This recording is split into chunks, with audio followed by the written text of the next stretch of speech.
بسم الله الرحمن الرحيم. السلام عليكم ورحمة الله تعالى وبركاته. نحمده ونستعينه ونستهديه ونستغفره ونؤمن به ونتوكل عليه ونعوذ بالله من شرور أنفسنا ومن سيئات أعمالنا. من يهده الله فلا مضل له ومن يضلل فلا هادي له ونشهد أن لا إله إلا الله ونشهد أن محمدا عبده ورسوله. أما بعد، قال الله سبحانه وتعالى في القرآن الكريم: أعوذ بالله من الشيطان الرجيم. يعلمون ظاهرا من الحياة الدنيا وهم عن الآخرة هم غافلون. صدق الله العظيم. قال رسول الله صلى الله عليه وسلم: من كانت الدنيا همه فرق الله عليه أمره وفقره بين عينين ولم يأتيه من الدنيا إلا ما كتب له ومن كانت الآخرة نيته جمع الله له أمره وجعل غناه في قلبه وأتته الدنيا وهي راغمة أو كما قال رسول الله صلى الله عليه وسلم. Alhamdulillah, pertama dan selamanya kita panjatkan syukur kepada Allah Subhanahu wa taala. Kerana limpah kurnia kasih sayang Allah Subhanahu wa taala, hakikatnya Allah yang himpunkan kita, menyempurnakan fardu yang cukup besar daripada perintah salat fardu maghrib berjemaah. Kemudian kita duduk dalam majlis yang mana hakikat yang kita inginkan daripada Allah ialah penerimaan. Kerana dunia ni Allah firman dalam Quran, Alladhi khalaqal maut, Allah yang ciptakan mati, wal hayah, dan kehidupan. Apa makna dia? Linabluwakum ayyukum ahsanu amala, untuk uji daripada kalian yang mana paling cantik amal dia. Suatu tuan-tuan dan puan dirahmati Allah Ta'ala, dunia ni sangat sementara. Sifat dunia ni sementara, dan apa saja ada kaitan dengan dunia sementara. Allah firman, ma indakum yanfad wa ma indallahi baq. Apa saja yang ada di sisi kamu akan binasa. Yang kekal sampai bila-bila cuma yang ada di sisi Allah Subhanahu wa taala. Tapi yang sementara ni cukup bahaya. Dunia yang sementara ni cukup bahagia.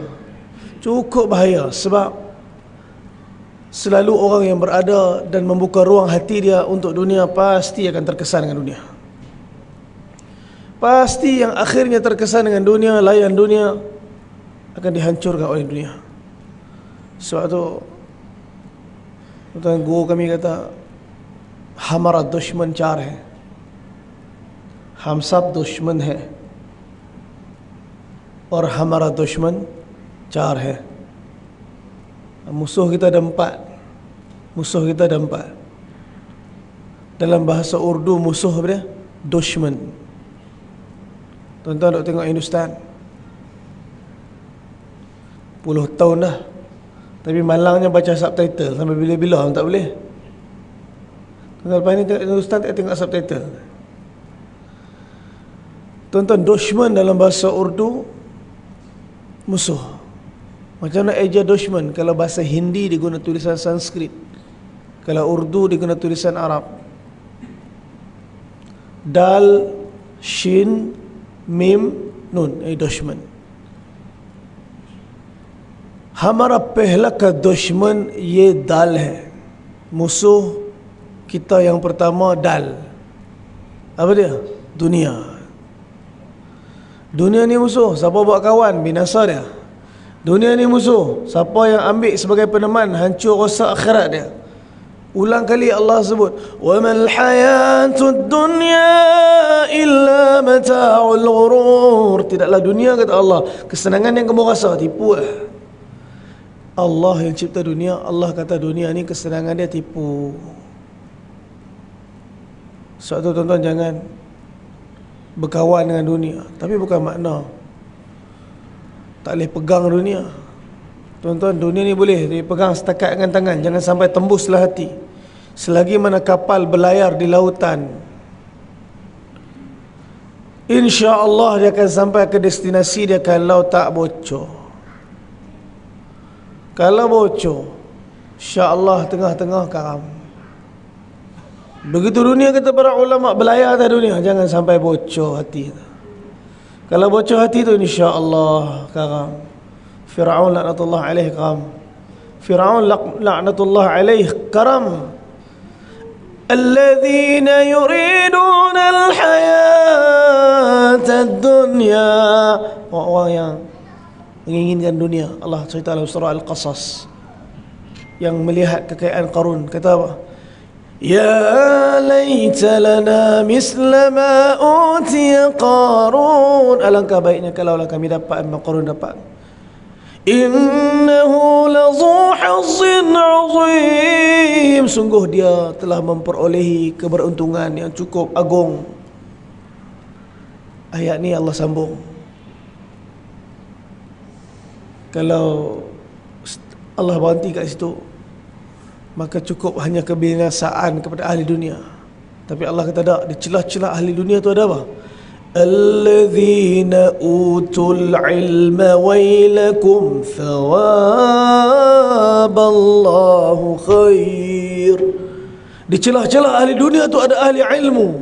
Tuan-tuan, kita yang duduk dalam majlis ni, apa yang kita mau? Kita nak faham apa makna dan maksud kehidupan kita. Kita duduk dalam kuliah tauhid, kita duduk dalam kuliah akidah, kita duduk dalam kuliah fiqh, kita duduk dalam kuliah sirah, kita duduk dalam pengajian agama. Apa makna dan maksud dia? Untuk faham apa dia makna kehidupan ni, untuk faham di mana pengakhiran kita sebagai hamba ni, untuk faham di mana kita bila lepas Allah Ta'ala hancurkan dunia ni. Sebab tu orang-orang yang ada ilmu, yang diberikan oleh ilmu, kata wailakum, kecelakaan, malangnya kamu ni ahli dunia, malangnya kamu orang yang nak dunia. Thawaballahu khair. Bukankah pahala itu lebih baik di sisi Allah? Liman amana wa amila salihah. Untuk orang yang beriman dan beramal salih, pahala itu keutamaan, redha Allah itu keutamaan, akhirat itu keutamaan. Wala yulaqaha illa sabirun. Kata Allah, sekali-kali kamu takkan dapat pahala ni melainkan satu jalan dia, sabar. Sebab tu tuan-tuan, jihad ni apa? Saya tanya, kalau saya tanya jihad pada orang, biasalah kita kalau dengar perkataan jihad, benda pertama sekali keluar dalam kepala otak kita apa dia? Perang. Standard. Dengar jihad, kalau orang Islam pun dalam kepala dia keluar jihad, perang. Apa agak-agak orang bukan Islam? Orang bukan Islam pun, satu video tuan-tuan, Donald Trump tengah bagi ucapan, ada siapa cari Allahu Akbar, takut dia. Semua berkumpul keliling dia sebab dengar perkataan Allahu Akbar tu seolah-olah bom akan jatuh di kepala dia. Mereka orang bukan Islam melihat agama Islam ni sebagai satu agama kekerasan, satu agama pembunuhan, satu agama yang pengganas. Sebab apa? Sebab salah daripada tafsir kefahaman berkenaan jihad. Orang Islam sendiri pun dengan jihad, perang. Tuan, jihad ada dua. Yang pertama jihadul akbar, yang kedua jihadul asghar. Jihad besar, jihad kecil. Adapun jihadul asghar ialah mengangkat pedang. Jihadul akbar, jihad besar, ialah jihad ala nafs. Jihad ni menentang hawa nafsu ni. Suatu Adam AS bila diutuskan, Nabi Adam AS tak ada perintah perang ni. Tuan-tuan, sebab tu jahada, perkataan jihad daripada jahada yang makna dia bersungguh-sungguh. Tuan-tuan bersungguh-sungguh cari ilmu. Tuan-tuan sedang berjihad dalam menuntut ilmu. Tuan-tuan bersungguh-sungguh mencari rezeki. Tuan-tuan sedang berjihad dalam mencari rezeki. Siapa yang ada kesungguhan dalam satu perkara, dia sedang berjihad dalam perkara tu. Adapun perang ialah qital. Nabi SAW, tuan-tuan, duduk di Madinah. Setelah Nabi sampai di Madinah, barulah turun perintah untuk berperang di jalan Allah. Kutiba alaikumul qital wa huwa kurhul lakum. Ayat ni Madaniyah. Ayat ni turun di Madinah.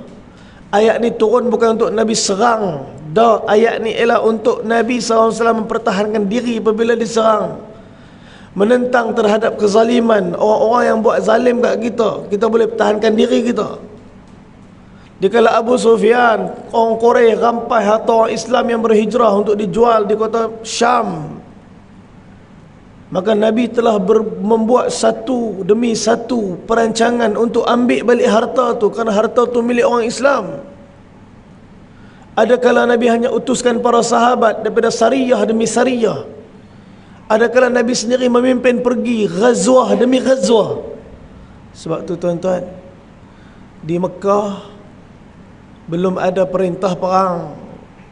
Di Mekah ayat yang kedua turun, surah Al-Quran yang kedua turun, Ya ayyuhal muddathir qum fa'anzir wa rabbaka fakabbir wa thiyabaka fatahhir. Ayat tentang dakwah. Wahai orang berselimut, qum, bangun, fa'anzir, maka bagi peringatan, wa rabbak, Tuhan kamu, fakabbir, besarkan dia. Cerita kebesaran Allah, jumpa manusia, ajak kepada Allah, cerita siapa pencipta. Tuan-tuan, belum ada perintah Allah perang. Adakah masa tu Nabi tak berjihad? Apakah di Mekah tak ada jihad untuk Nabi? Bahkan itulah jihad.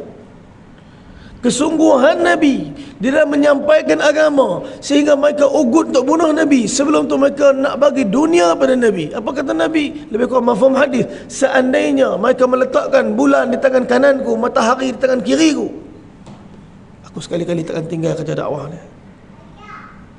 Nabi sanggup tengok isteri Nabi Khadijatul Kubra alaihi salam mengorbankan satu persatu harta, syahid akhir jalan Allah. Apakah Sayyidatuna Khadijah ikut perang? Tak, Sayyidatuna Khadijah tak pernah ikut perang. Tetapi Sayyidatuna Khadijah ialah orang yang cukup hebat dalam berjihad di jalan Allah.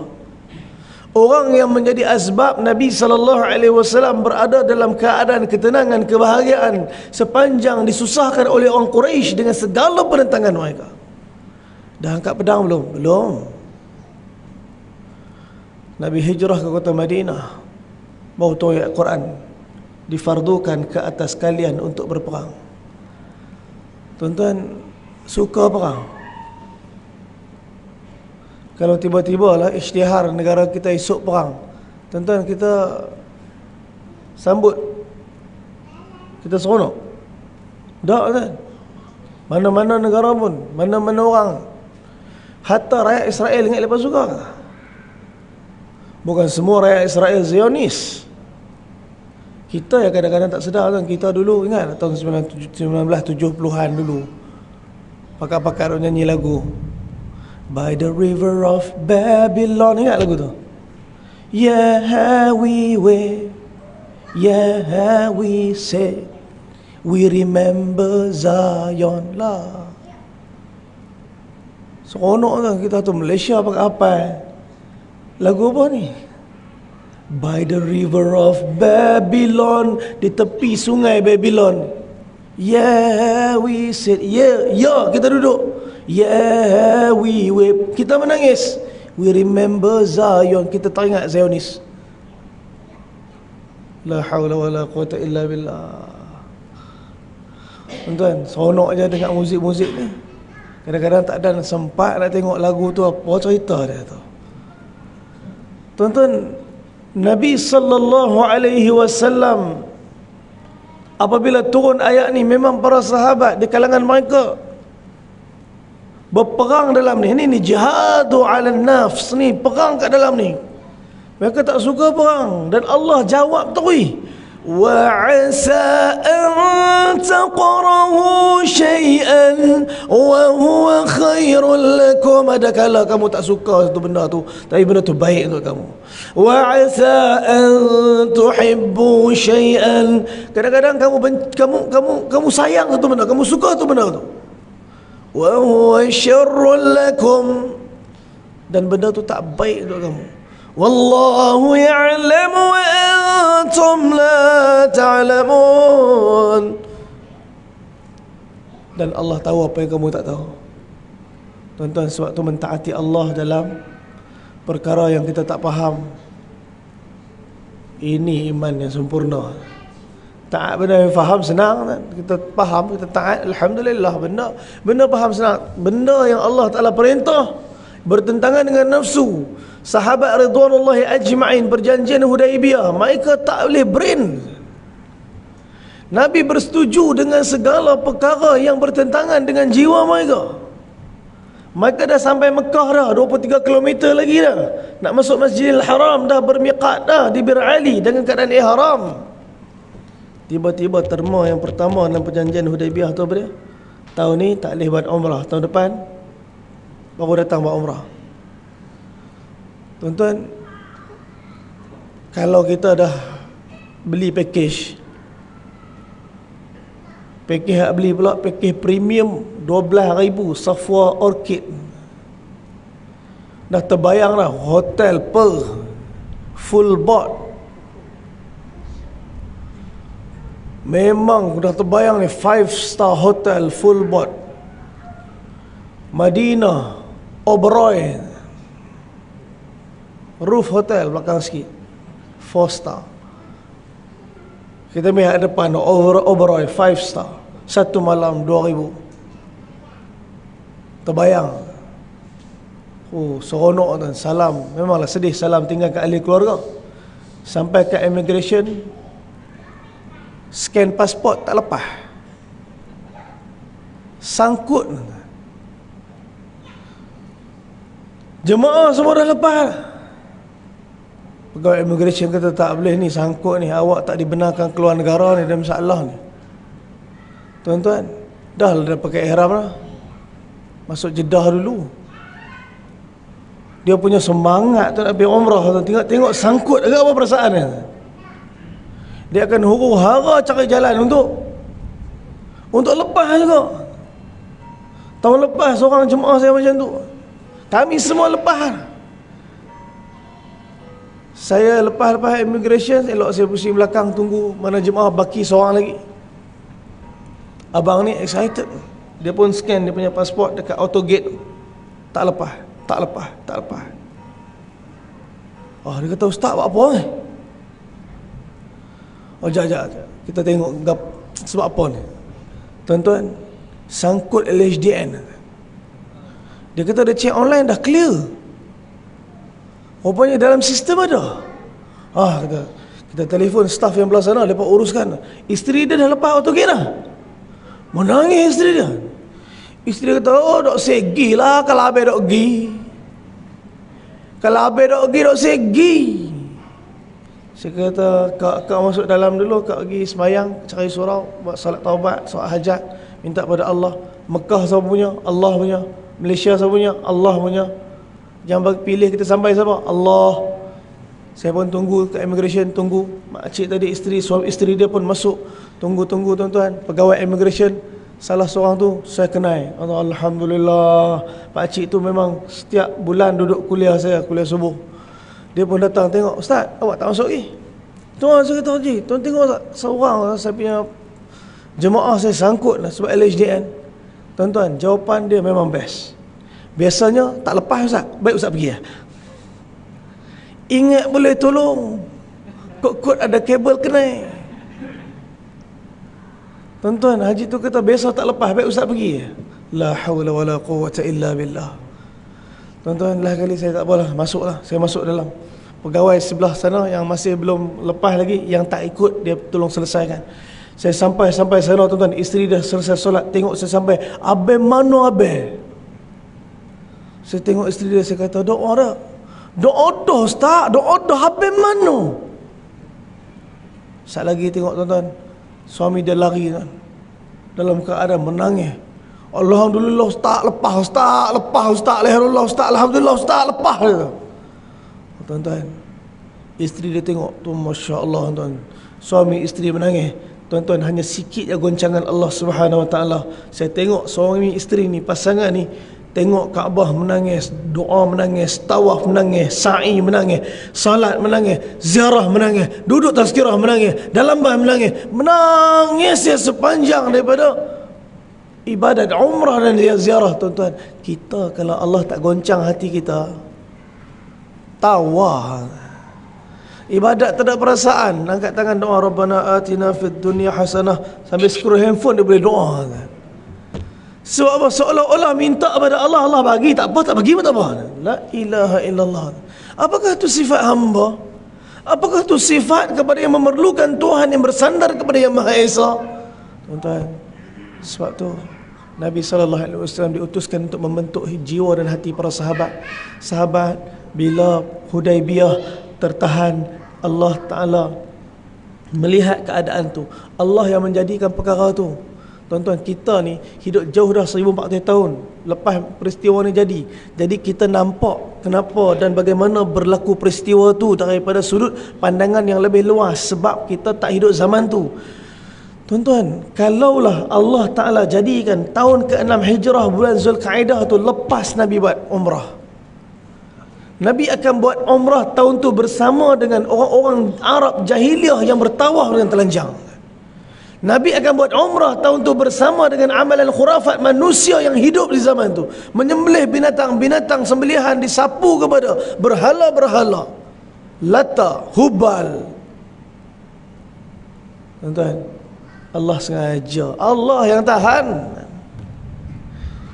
Bukan Nabi yang tak mau, Allah yang tahan. Allah jadikan hanya asbab saja perjanjian Hudaibiyah itu untuk hadirkan satu ujian kepada para sahabat, melawan nafsu mereka, menentang, berjihad, berperang hati mereka, mentaati Allah dalam keadaan walaupun mereka tak faham.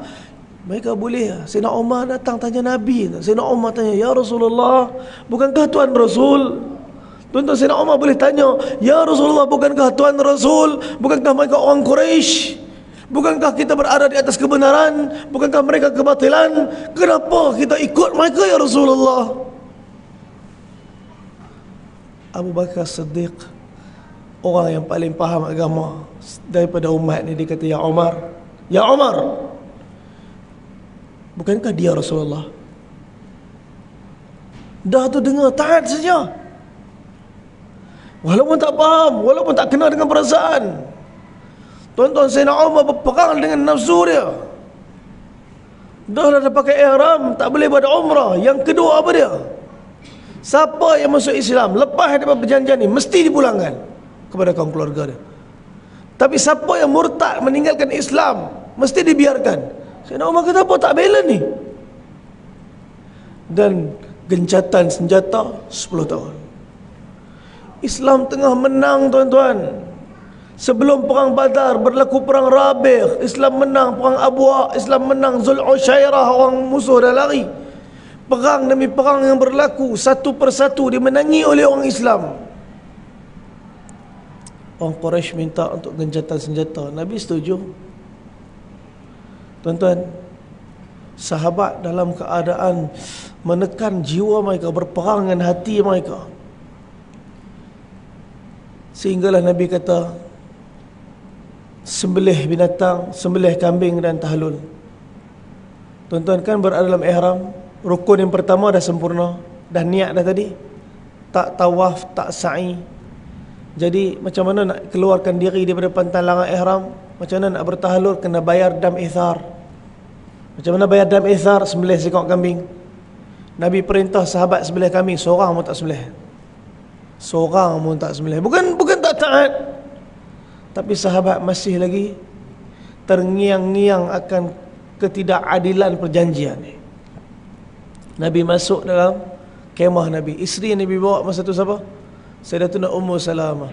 Nabi tanya, Nabi bagi tahu Ummu Salamah, ni Nabi, tuan-tuan. Walaupun Nabi ialah orang yang diutuskan oleh Allah dengan wahyu-wahyu, Nabi tak perlu mesyuarat pun tak apa, sebab Nabi ini dapat wahyu daripada Allah. Tapi ini sifat Rasulullah. Nabi ialah orang yang paling banyak mesyuarat, hatta dengan isteri Nabi. Nabi beritahu, wahai Ummu Salamah, aku perintahkan mereka bertahalul, menyembelih binatang, seorang pun tak mau buat. Ummu Salamah bagi cadangan, ya Rasulullah, aku cadangkan tuan keluarlah dulu, sembelihlah di depan mereka dan bertahalullah. Aku yakin mereka akan ikut. Nabi buat cadangan isteri dia, maka Nabi pun keluar telah bersembelih dan bertahalul. Sahabat semua buat apa yang Nabi buat. Selesai urusan umrah mereka. Tawaf tak? Tak. Deport tuan-tuan, deport. Balik.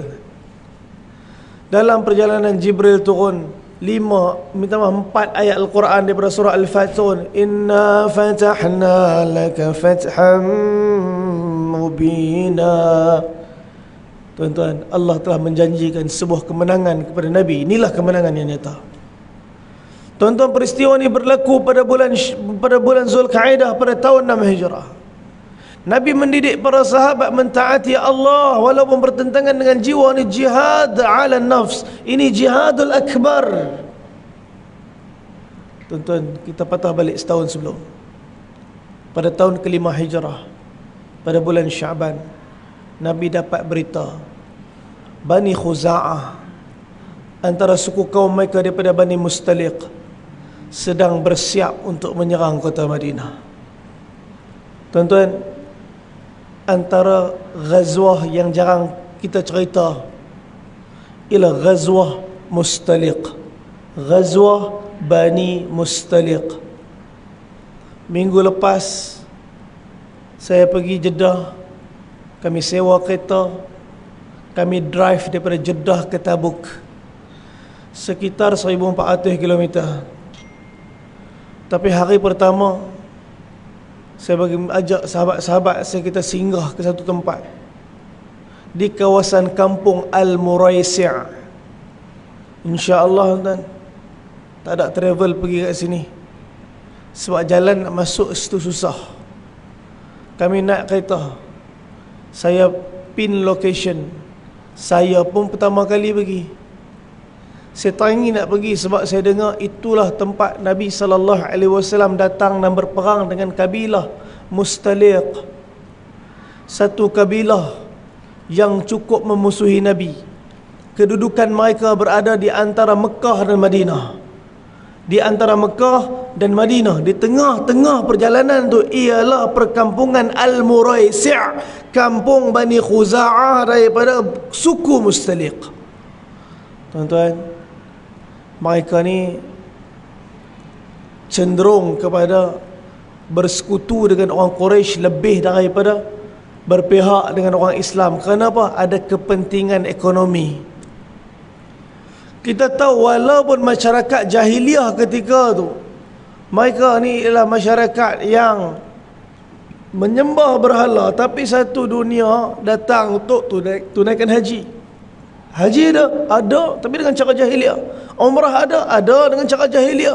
Atas Kaabah ada berhala, dalam Kaabah ada berhala, kanan kiri depan belakang Kaabah ada berhala. Tuan-tuan buat sa'i di Safa Marwah. Tuan-tuan pergi sunnah berlari untuk lelaki di mana? Lampu hijau. Tuan-tuan, zaman Nabi ada lampu hijau. Ada Nabi kata nampak lampu hijau, insya-Allah tuan-tuan lari kat lampu hijau. Mana ada lampu hijau orang dulu? Habis tu macam mana boleh tanda lari kat lampu hijau tu kalau dulu tak ada lampu hijau? Dulu tak ada lampu hijau, tapi itulah kawasan yang disusun penuh dengan berhala. Di situ disusun berhala-berhala. Disebabkan itulah Nabi bila sampai situ, Nabi kata lari, jangan berjalan, cepat-cepat sikit lintas. Rabbighfir warham wa'fu watakarram watajawaz amma ta'lam innaka ta'lam ma la na'lam innaka antallah a'azzul akram. Kita baca doa ni sambil lari. Tertinggal pula buku umrah, buat sa'i sendiri pula, mutawif hilang, tak hafal. Jangan risau tuan-tuan, tunggu jemaah Indonesia. Lepas baca kuat-kuat ramai-ramai Rabbighfir, ikut ya tuan.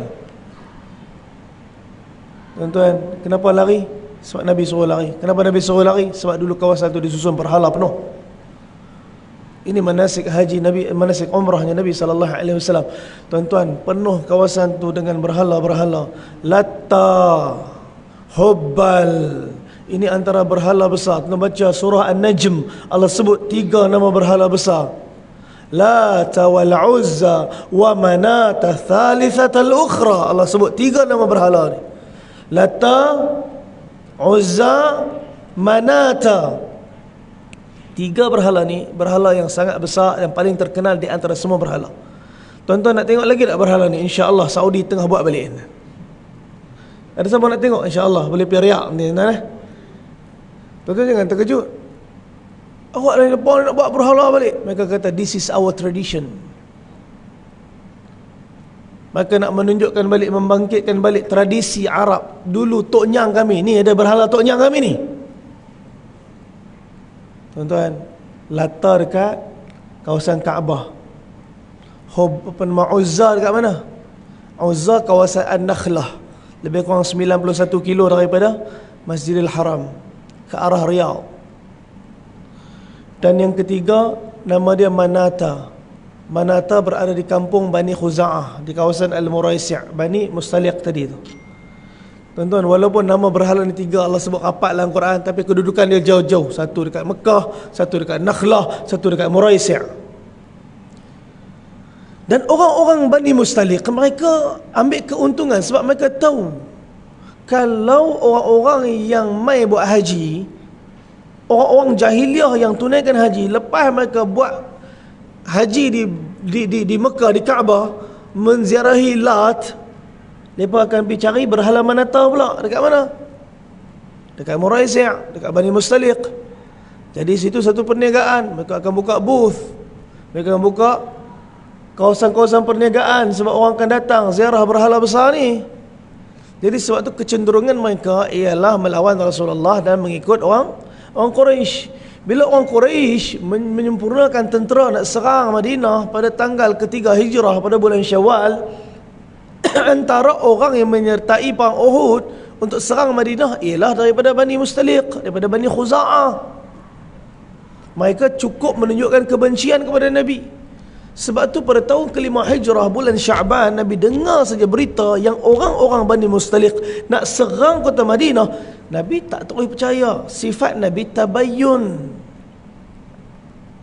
Nabi selidik.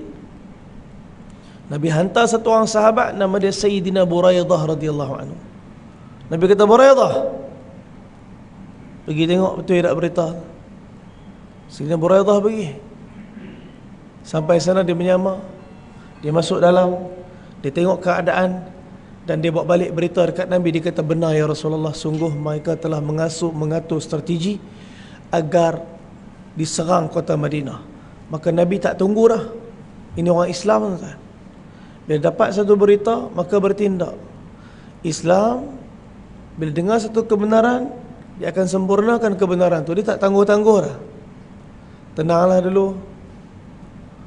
Nak pergi haji dah ni, InsyaAllah nak pergi. Tak mau haji, daftar tak lagi? Nantilah.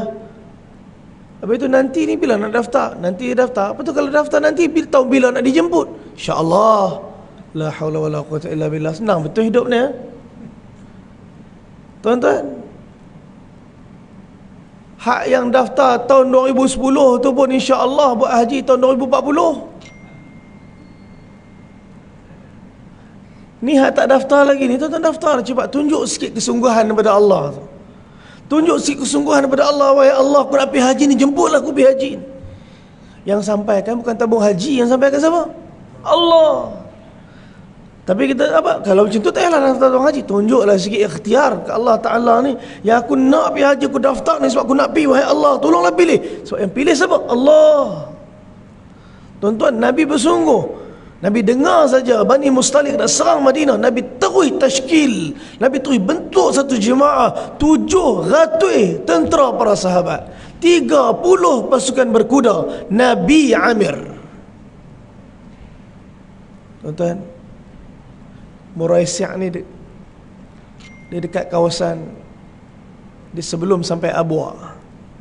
Di sebelum sampai Abwa. Abwa ni maqam ibunda Nabi sallallahu alaihi wasallam. Sebelum sampai Abwa, tapi kalau kita pergi jalan raya sekarang ni, tuan-tuan kena off-road masuk ke dalam sikit. Dan kami sampai hari itu, tuan-tuan, kami terkejut sebab kami kena lintas sungai. Drive kereta, sungai.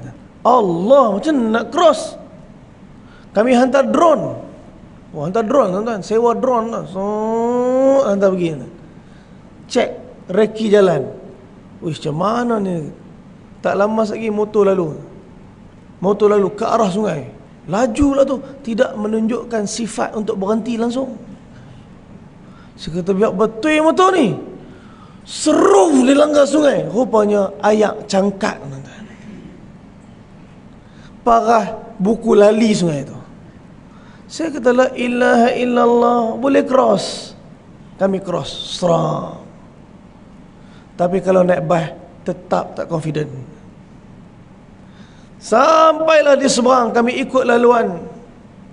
Kami sampai di satu signboard yang tertulis Al-Muraisi'. Di situlah kawasan 700 tentera Islam sampai untuk menggempur Bani Mustaliq yang ketika tu sedang leka dan tak sangka Nabi akan serang mereka.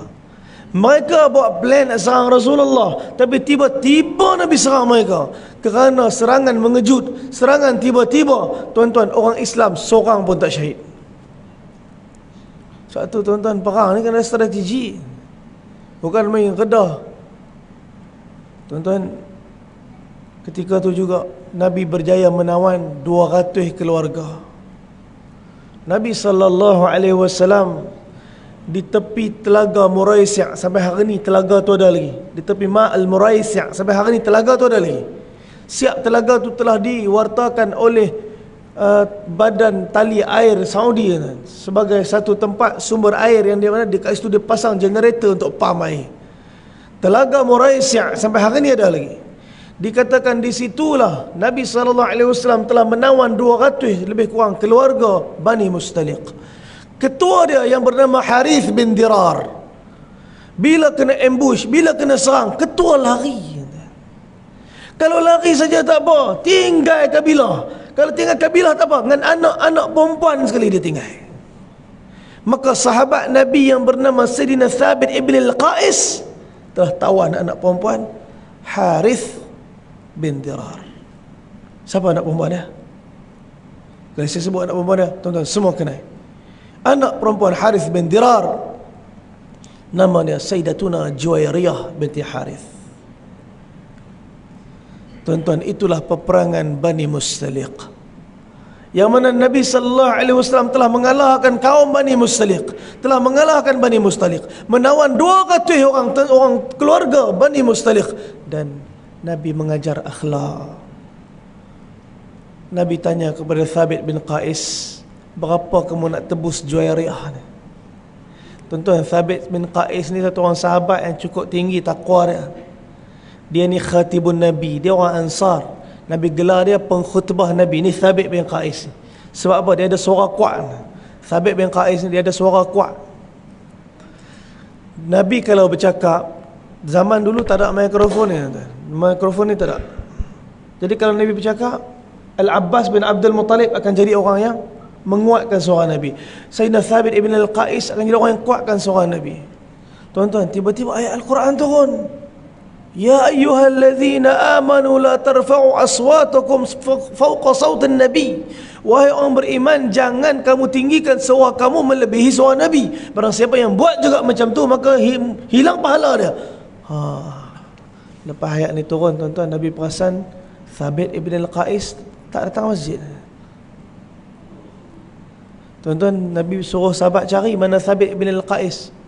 Cari-cari, sahabat kata, ya Rasulullah, ada kat rumah, tak datang masjid. Nabi kata, kenapa? Dia takut. Nabi pergi tengok dia. Bila Nabi ziarah, dia pucat muka dia. Nabi tanya, wahai Thabit, ni kenapa ni? Pucat muka ni.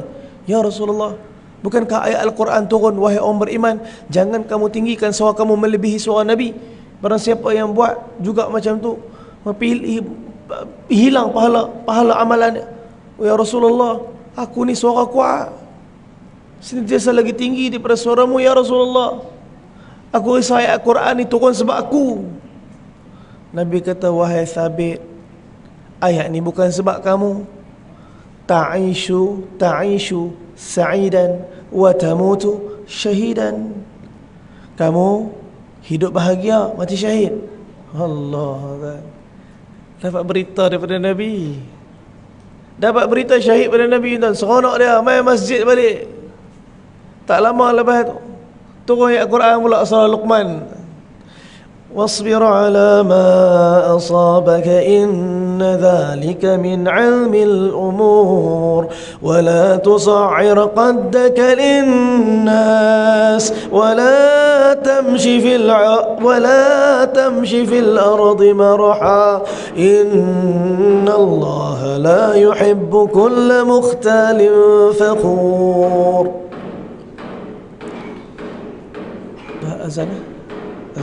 Azan lah.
Bismillahirrahmanirrahim. InsyaAllah kita sambung sikit lagi, kita sempurnakan, selesaikan perang Bani Mustaliq. Sebab perang ni jarang kita cerita kan? Dan nak tempat ziarah dia, insyaAllah saya tengah cari jalan macam mana nak guna bas untuk ke sana. Sebab saya tengok ada laluan yang sedang direnovate oleh kerajaan Saudi. Kalau siap tempat tu, insyaAllah akan ada jalan untuk kita pergi ziarah tapak perang Bani Mustaliq. Tuan-tuan, tempat yang Nabi pernah pergi, yang tempat peperangan pernah berlaku, tempat ni ada rohaniat dia. Kami pergi, tak payah cakap banyak tuan. Sampai sana pun rasa meremang.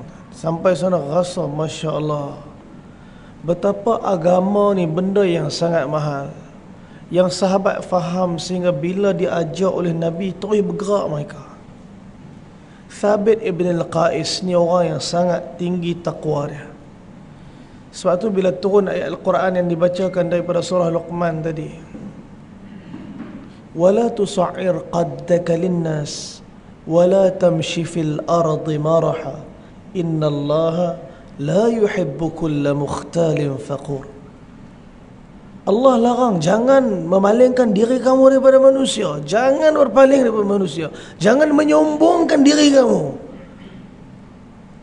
Jangan merasa bangga pada diri kamu. Innallaha la yuhibbu kulla mukhtalin faqur. Allah tak suka orang yang bangga-bangga diri ni. Tuan-tuan, Nabi sedar Thabit tak datang masjid lagi. Nabi tanya sahabat, aina Thabit ibn al-Qais? Mana Thabit ibn al-Qais? Sahabat kata, Rasulullah, kami tak nampak dia. Bila Nabi suruh cari, dan sahabat kata, Rasulullah, ni dia kunci diri dalam rumah lagi ni. Nabi cari lagi, ternyata Nabi jumpa dia. Dan Nabi tanya, kenapa wahai Thabit? Thabit kata, ya Rasulullah, ada Quran turun sebab aku ni. Semua ayat Quran ditala ke diri dia. Macam mana umat hari ni? Habis dalil Quran dibagi untuk jatuhkan orang. Ni sebab orang ni ayat Quran ni pasal dia ni. Ayat Quran ni cerita orang ni. Dah. Quran untuk saya. Quran untuk saya makin dekat dengan Allah. Ini manual, buku manual untuk saya hidup macam mana saya nak sempurnakan ketaatan kepada Allah. Ni Quran untuk saya, hukum ke atas saya, bukan meletakkan hukuman kepada orang. Ni Thabit ibn al-Qais radhiyallahu anhu. Tuan-tuan, dia Nabi tanya dia, dia kata ayat surah, ayat yang bercerita tentang apa? Tentang Allah benci orang yang menyombongkan dan membangga-banggakan diri. Aku risau ya Rasulullah, aku ni antara pemimpin kaum dan aku kadang-kadang rasa aku ni lagi baik daripada orang. Kuasa ayat ni turun sebab aku ni ya Rasulullah. Nabi kata bukan. Ta'ishu sa'idan wa tamutu syahidan. Kamu hidup bahagia, kamu mati syahid. Tuan-tuan, 2 kali dah Nabi kata janji mati syahid kat dia ni. Ternyata hadiah tu dia dapat lepas Nabi wafat. Bila dia ikut serta di dalam peperangan Yamamah. Perang Yamamah dekat mana? Riyadh.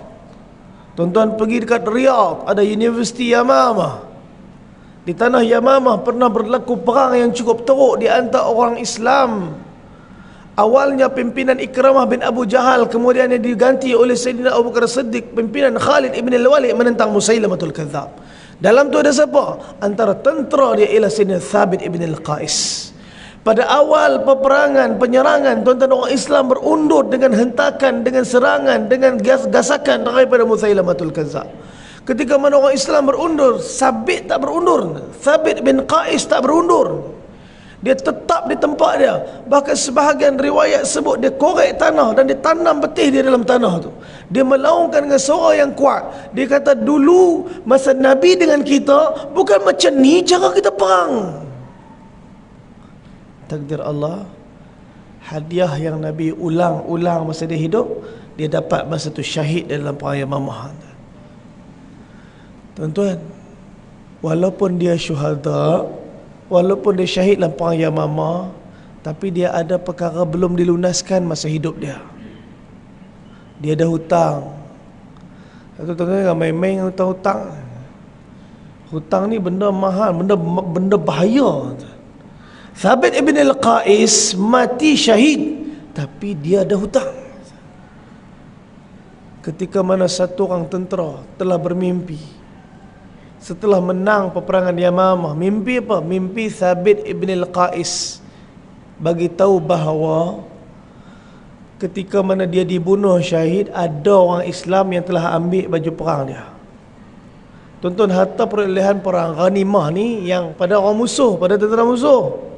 Tapi ada orang Islam, dia tengok baju sahabat ni syahid dah, ni cantik ni, dia pergi sapu baju kawan dia. Dia ambil baju Thabit ibn al-Qais, dia balik.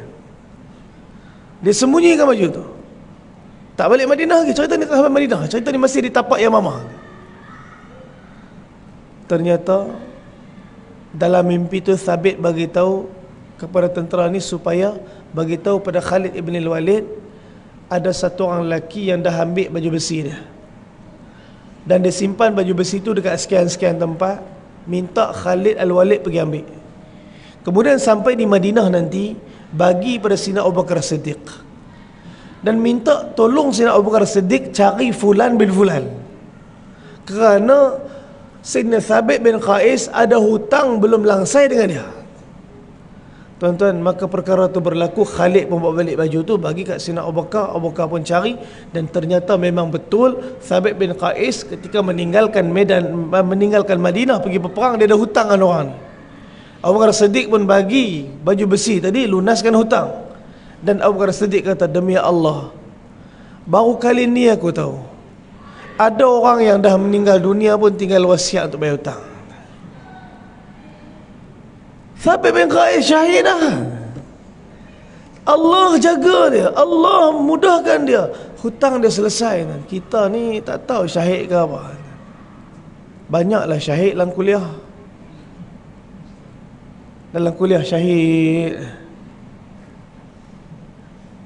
Tuan-tuan, Thabit ibn al-Qais syahid. Kita balik pada perang Bani Mustaliq. Dia dapat tawan siapa dia tadi? Juwairiyah binti Harith bin Dirar, anak ketua Bani Mustaliq tu, dia dapat tawan. Nabi agih-agihkan ghanimah. Bahkan dia kata dia nak tebus Juwairiyah ni dengan harga sekian-sekian. Siapa yang beli? Rasulullah. Tuan-tuan, dalam perang ni Nabi boleh jadikan Juwairiyah sebagai hamba, kerana dia tawanan yang Nabi beli daripada Thabit ibn al-Qais. Tapi Nabi diutuskan bukan nak menghambakan manusia kepada manusia, tetapi menghambakan manusia kepada Tuhan yang Maha Esa. Apa yang Nabi buat? Nabi SAW dakwahkan Juwairiyah. Akhirnya Juwairiyah memeluk Islam, Nabi menikah dengan Juwairiyah. Bila Nabi bernikah dengan Juwairiyah, Nabi isytihar bahawa semua tawanan 200 yang Nabi tangkap tadi, semua ni keluarga ipar Juwairiyah bebas semua. Nabi ajar akhlak dalam perang. Peperangan untuk orang Islam bukan kehancuran, tapi peperangan untuk orang Islam ialah cahaya hidayat. Sebab tu peperangan yang zahir, peperangan yang besar, jihadul akbar, bukan angkat pedang tapi menentang nafsu, lawan dalam ni. Hak yang bergolakkan dalam ni, menang, tumpaskan nafsu. Musuh kita ada 4 tadi. Hamara pehle ke dushman ya dunia hai, hamara dusre ke dushman hai shin, apa dia? Syaitan. ये बहुत खतरनाक के दुश्मन syaitan ni bahaya. Syaitan, Allah perintah apa? La tattabi'u khutuwati syaitan, jangan ikut jejak langkah syaitan. Allah tak kata jangan ikut syaitan, Allah kata jangan ikut jejak langkah syaitan. Syaitan dia tak terus sesatkan, tapi dia ajar kita menjauhi agama. Selangkah demi selangkah, selangkah demi selangkah, sampai dia pun tak sedar dia dah jauh dah. Sebab apa? Syaitan ajar melangkah. Ini syaitan. Cuma syaitan dia tewas, dan iblis laknatullah alaih ketika mana dikeluarkan oleh Allah daripada syurga. Apa kata iblis? Aku boleh sesatkan seluruh anak Adam illa, melainkan satu golongan dia. Tuan-tuan, ini jalan lawan syaitan. Ini jalan hentikan hasutan syaitan. Ini jalan mengalahkan syaitan. Illa, melainkan kata iblis, min illa ibadaka minhumul mukhlasin, melainkan hamba-hamba engkau wahai Allah yang ikhlas. Aku tak boleh buat apa. Na kuch pucha ना कुछ मांगा तूने दिल से दिया जो दिया, ना कुछ बोला ना कुछ तोला, मुस्कुरा के दिया जो दिया. Ni ikhlas. Apa dia? Na kuch pucha, tak banyak tanya. Perintah datang, sami'na wa ata'na. Na kuch mangga, tak minta balas apa-apa. La nuridu minkum jaza'an wala syukura. Kami tak perlukan balasan daripada kamu, walau ucapan terima kasih. Tak payah terima kasih pun tak mau. Dah. Kami buat apa? Tune dil se dia jo dia. Hati ni bukan untuk kamu, hati ni untuk Tuhan yang menciptakan kamu. Ni ikhlas. Na kuch bola, orang ikhlas tak ungkit apa dia buat. Na kuch tola, orang ikhlas tak judge, tak hakimi, tak banding-banding. Apa salah aku dapat, aku tak dapat, dia dapat. Apa salah dia lebih, apa salah aku kurang. ना कुछ तोला, मुस्कुरा के दिया जो दिया. Orang ikhlas, ujian datang, tekanan datang, segala masalah, musibah, bala bencana datang. Ya, dia sakit, ya dia pedih, ya dia diuji, ya nampak macam tu, tapi dia masih boleh senyum. Dia kata alhamdulillah. Terima kasih ya Allah, terima kasih ya Allah. Kau ambil satu, kau tinggal lagi 5. Ya Allah, terima kasih ya Allah. Kau bakar 1, kau masih simpankan lagi 3. Orang yang ikhlas ni ialah orang yang melihat kebaikan Allah daripada ujian yang Allah bagi. Sebab tu tuan-tuan, cara nak lawan syaitan apa dia? Ikhlas. Musuh kita syaitan. Hamarat tisrak dushman kia. Musuh kita nombor 3 apa dia? Dal, shin, mim. Ye hamarat tisrak dushman apa dia? Mahol. Mahol ni matlab kia? Apa makna mahol? Mahol maknanya suasana. Kalau suasana iman, kita dalam masjid ni suasana iman, suasana cakap tentang agama, dakwah, alhamdulillah, hati kita pun tenang, hati kita mentaati Allah. Balik rumah, suasana Netflix ni. Balik rumah, suasana movie, suasana handphone, hati kita terkesan dengan suasana. Satu suasana musuh kita. Kalau kita tak bentuk suasana, suasana akan bentuk kita. Kalau kita tak bentuk suasana, suasana akan bentuk kita. Sahabat seorang cukup dihantar satu tempat, berubah satu tempat dengan iman. Sahabat pergi satu tempat, orang kata kunu mithlana. Sahabat cuma kata kunu mithlana, jadi macam kami. Semua orang berubah jadi macam sahabat. Kita sampai tempat orang berubah, kita jadi macam orang tu. Saya minta maaf tak, saya sampai Jerman, lapang kan, nampak kedai kebab Allah kan, dekat Munich. Saya baru tahu tuan-tuan. Tuan-tuan tahu dah ni, saya baru tahu sampai Munich. Rupanya orang Jerman tak panggil Munich, Munchen. Oh saya tahu kan. Oh Munchen. Saya fikir apa benda baca tulis Munich baca Munchen ni. Perak tu orang kampung sampai Jerman macam tu. Tapi jumpa kedai kebab. Tuan masuk kedai kebab, tuan order 3 biji. Tak ada sos. Apa benda kebab tak ada sos? Tuan-tuan, nasib baik saya bawa sos Kimball daripada KL. Saya pergi kat kereta, ambil sos tuan. Buka bonet kereta, ambil sos Kimball, masuk balik dekat dalam kebab tuan, bau arak tuan. Aish, apa bau arak ni? Saja tuan, jenguk dapur tuan, hak yang buat kebab tadi, budak Arab Baghdad, 2 orang tu tengah tunggang kasbek tuan. Terus kembang tengkuk ni tak jadi makan tuan-tuan. Buang dalam tong sampah, sambung makan jeruk zaitun. Jeruk zaitun saya beli kat Turki kat 4 kilo. Perak dekat Malaysia mahal. Kat Turki murah. Saya beli 4 kilo, stok dalam kereta. Sambil drive, sambil makan. Koci tak ada. Tengok koci suspicious, makan jeruk zaitun. Jumpa kebab, ingat boleh makan. Sekali hak buat kebab, minum arak pula.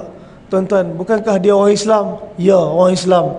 Tapi bila dia tak bentuk suasana, dia yang terkesan dengan suasana, dia tenggelam oleh suasana, dia hanyut dengan suasana, akhirnya dia telah selesai dimusnahkan oleh suasana. Akhirnya Islam tak Islam, minum arak. Satu mahal suasana ini musuh kita. Hamarat choda ke dushman, musuh nombor 4 yang terakhir apa dia? Nun. Apa dia nun? Nafsu. Satu nafsu yang paling susah, sebab tiga ni kat luar, nafsu ni kat dalam. Kalau kita dapat lawan nafsu, maka kita sedang menang dalam berjihad. Sebab tu tuan-tuan, nafsu hanya dapat ditundukkan dengan ketaatan kepada Allah. Sebab tu Allah Ta'ala tahu nafsu ni macam mana. Daripada 12 bulan, Allah bagi 1 bulan Ramadan saja je Allah bagi Ramadan ni. Tuan, ni tarbiyah nafsu lah ni. Sebab nafsu akan tunduk dengan lapar. Nafsu akan tunduk dengan lapar. Tuan-tuan, banyaklah puasa sunat, tuan-tuan. Banyak puasa sunat. Datang puasa 10 Muharram puasa, ni Syaban ni masuk puasa, ni Rejab nanti puasa. Tuan-tuan, Ayyamul Bid 3 hari tengah bulan puasa. Tuan-tuan, banyakkan puasa. Saya hak cakap pun susah nak puasa, tuan. Kenuri banyak, tuan-tuan. Kenuri tak berhenti. Lepas kenuri. Kalau kuliah subuh, tuan-tuan, ada saya tempat satu pergi, saya kuliah subuh, tuan. Saya pun Masya Allah, tuan, ajaib tempat tu. Habis kuliah subuh, bukan kuliah maghrib, habis kuliah subuh, kambing golek. Ini bid'ah. Kuliah subuh, kambing golek. Oi, kata, ini paling champion sekali. Dah ada makan, padahal niat dah. Niat puasa hari ni, Ayyamul Bid ni. Tapi kalau kami bergolek ni, uish, kalau boleh, kalau boleh, tapi kali tu je dia buat dekat hijau. Sekali tu lepas tu saya dapat kuliah subuh, pergi balik, saya ingat tak ada dah. Sekali tu dia buat dekat masjid hijau. Memang champion, tuan-tuan. Sebab tu nafsu hanya dapat ditundukkan dengan antara cara dia, Allah bagi sebulan bulan puasa Ramadan kat kita. Sebab tu bila sampai Ramadan ada 3 golongan. Golongan pertama, dengar nama Ramadan, jam dia, alamak nak puasa dah. Tuan-tuan, lagi berapa hari Ramadan ni? Lagi 90 berapa hari? 90 lebih hari lagi. Sikit lagi, tuan. Orang yang ada masalah iman dengar, alamak nak puasa dah, tuan. Biasa setiap pagi lepas habis sembahyang subuh pergi kedai mamak roti tampal, tuan. Allah kata tak boleh roti tampal. Jam dia, jam. Ni golongan pertama. Golongan yang kedua, dia peduli puasa tak puasa, Ramadan tak Ramadan, sama ya, tak? Dia bulan Ramadan dengan September sama ya. Sebab apa? Pada dia Ramadan pun dia sama, tak puasa pun puasa, tak puasa pun tak puasa, puasa pun tak puasa. Ini golongan kedua, tuan-tuan. Tapi golongan ketiga, dia ialah orang yang begitu menantikan Ramadan. Walaupun hari, walaupun bulan bukan Ramadan, amalan Ramadan, tahajud, qiyamul lail, itulah amalan harian dia. Bila Ramadan datang, dia perbanyakkan amalan dia, kerana itulah bulan yang dirindui oleh dia, itulah bulan yang dicintai oleh dia, itulah bulan pecutan untuk dia, itulah bulan tarbiyah nafsu dia, itulah bulan untuk universiti untuk dia, yang akhirnya 12 bulan bertahan kerana tarbiyah sebulan yang cukup sempurna, tuan-tuan. Sebab tu nafsu ni kalau kita tak didik, kalau kita tak lawan, kalau kita taat, habis taat nafsu, selesai. Mudah-mudahan Allah Ta'ala jadikan kita orang yang menang di dalam berjihad, jihadul akbar, jihad menentang nafsu kita. Moga Allah Ta'ala jadikan kita hamba yang saleh, yang menyempurnakan ketaatan kepada Allah daripada segenap penjuru. Walaupun apa yang Allah berikan kadang-kadang bertentangan dengan sifat dan nafsu kita, mudah-mudahan Allah Ta'ala jadikan kita hamba yang taat pada semua keadaan, dan Allah Ta'ala terima segala pengorbanan, tekanan yang hadir kepada kita bersama dengan hadiah keredaan dia dan syurga bersama Nabi, dan syurga yang paling tinggi insya-Allah. Moga yang baik daripada Allah Subhanahu Wa Ta'ala, yang tak baik pun daripada Allah, tapi dengan dosa dan kelemahan saya minta ampun daripada Allah. Saya minta maaf kepada tuan-tuan dan puan sekalian seandainya terkasar bahasa, tersilap bicara.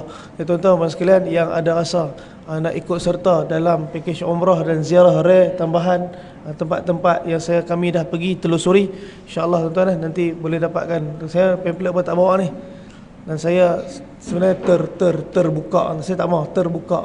Kawan-kawan madrasah di Batang Kali, ada satu madrasah yang tak dikenakan yuran, madrasah Quran was Sunnah. Kami baru buka travel, bawa jemaah umrah.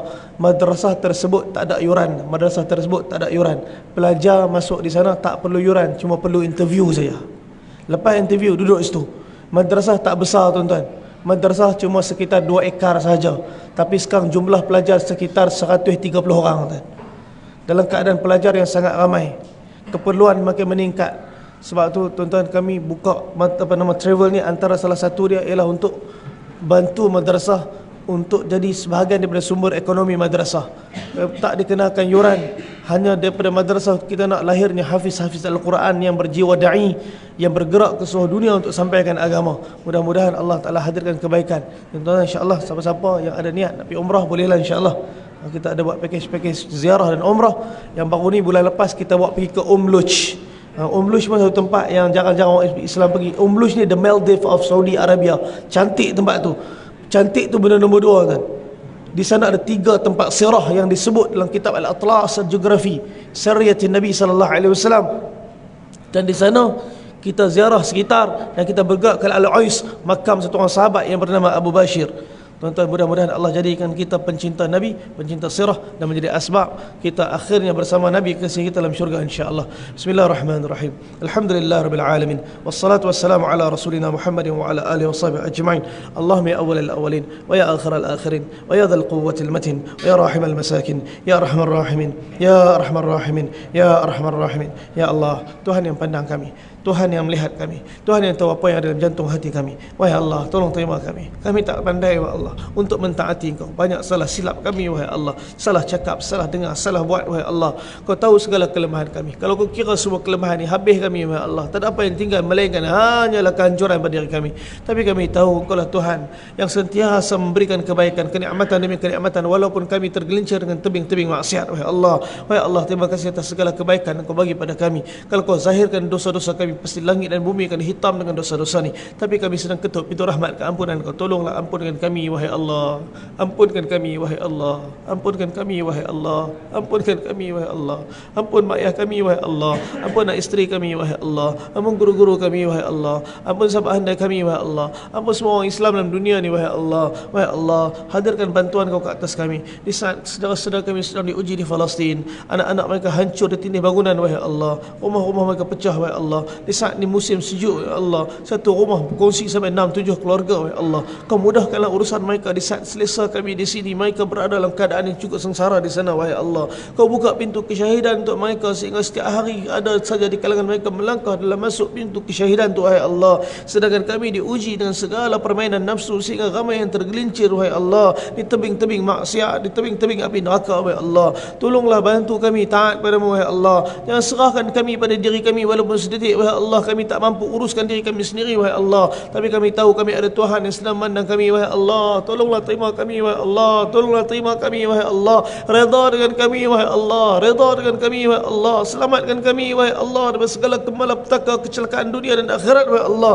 Kami tak pandai nak doa Nabi kekasih kami. Apa yang Nabi minta dalam doa itu kami minta dalam doa kami, wahai Allah. Apa yang Nabi minta dalam doa Nabi, wahai Allah, itu dan kami minta dalam doa kami. Apa yang Nabi minta jauh, itu kami minta jauh, wahai Allah. Rabbana amanna bima anzalta wattaba'na ar-rasul faktubna ma'asy syahidin. Rabbana atmim lana nurana waghfir lana warhamna innaka ala kulli syai'in qadir. Ya Allah, hidayah untuk umat ini, ya Allah, seluruh dunia, seluruh alam, ya Allah. Di kalangan kami ada yang sakit ke sembuh, kalau ada diuji masalah rezeki ke lapang, kalau ada diuji masalah hutang lansai, kalau ada diuji masalah rumah tangga selesai, kalau Rabbana atina fid dunya hasanah wa fil akhirati hasanah wa qina adzaban nar. Sallallahu alaihi wasallam Muhammad wa ala alihi wa sahbihi barik. Alhamdulillahirabbil alamin. Taqabbalallahu minna wa minkum.